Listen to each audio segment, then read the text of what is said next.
carchofas, tío, como... Si se molla esto, vai todo... Aí, que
como dereito indefinido podernos xubilar anticipadamente. Sabedes que isto é unha das reivindicacións, esta é unha das reivindicacións que a CIGA levamos permanentemente nos últimos anos. Debemos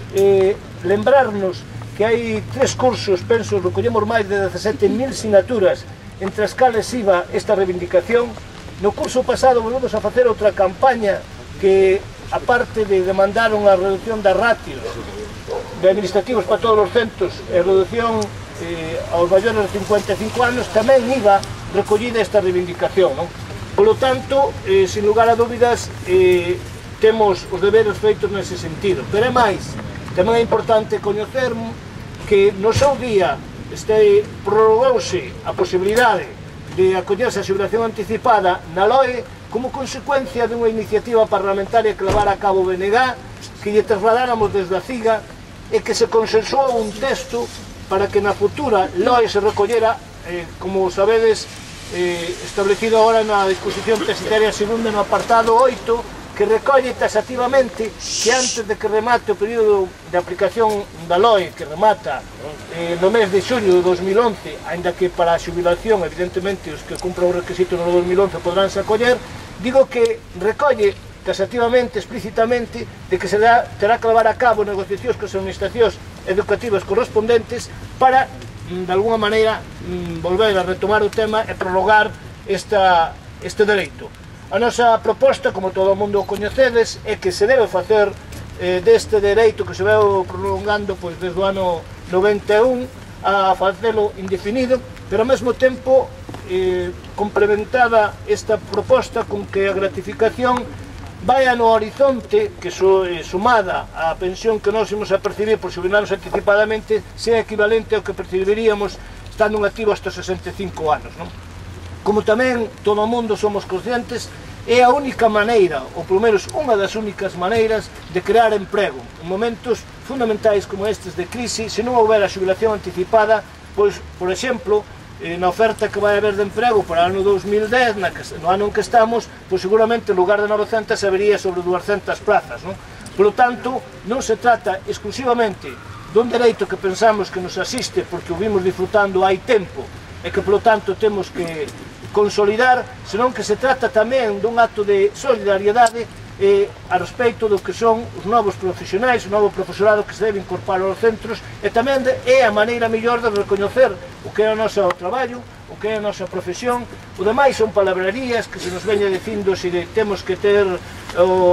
recoñecido que somos autoridade pública, etc. O mellor recoñecemento é que aquelas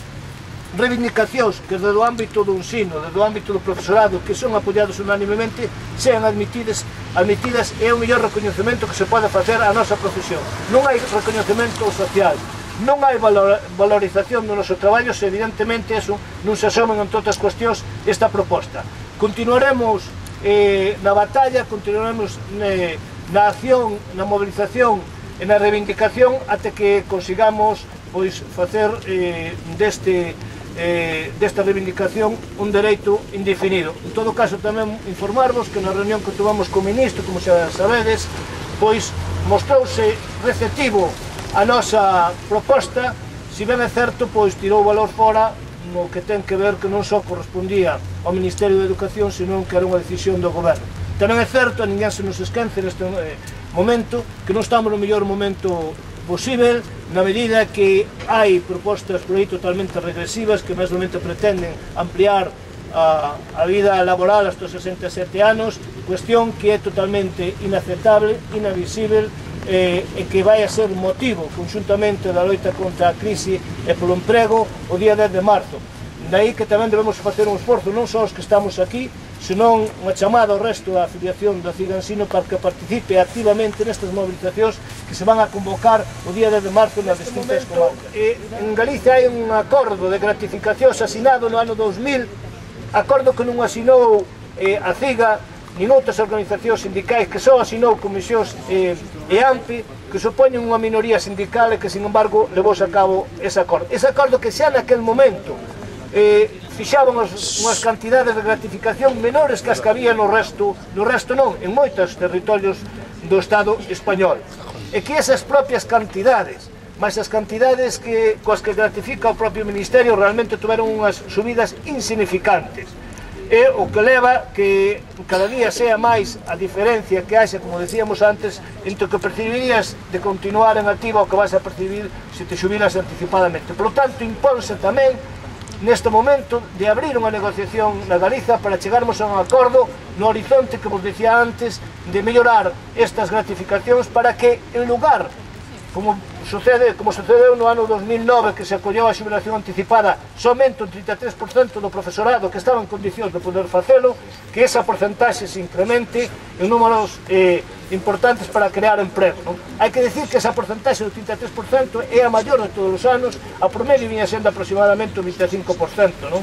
E tamén hai que decir que conjuntamente con isto son moitas veces medidas reaccionarias, regresivas, que venen acordadas e pactadas por comisións e UGT, como foi no seu día, poder prolongar a vida laboral hasta os 70 anos, que leva, por exemplo, que neste momento no ensino haxa unha porcentaxe importante de profesorado que continúa inactivo a partir dos 65 anos. Cuestión que para nós é totalmente inaceptável, todo o mundo se dará conta de razóns, polas que é inaceptável, entre outras cuestións, e que é difícil que asuma, por lo tanto, o ensino novos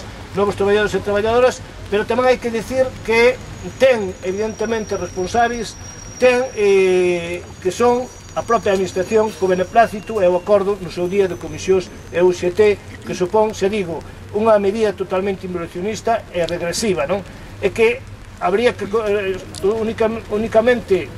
recoller naqueles casos no cal a xente non tuvera, o profesorado non tuvera, os traballadores non tuveran a cotizacións suficientes para poderse xubilar anticipadamente, pero non evidentemente facelo con carácter xeral, xa que, como decía, vai en contra da creación de emprego e vai en contra de que novos profesores e profesores se incorporen ao ensino. Nada máis, grazas, e seguiremos evidentemente reivindicando este dereito que pensamos que se ten que facer indefinido.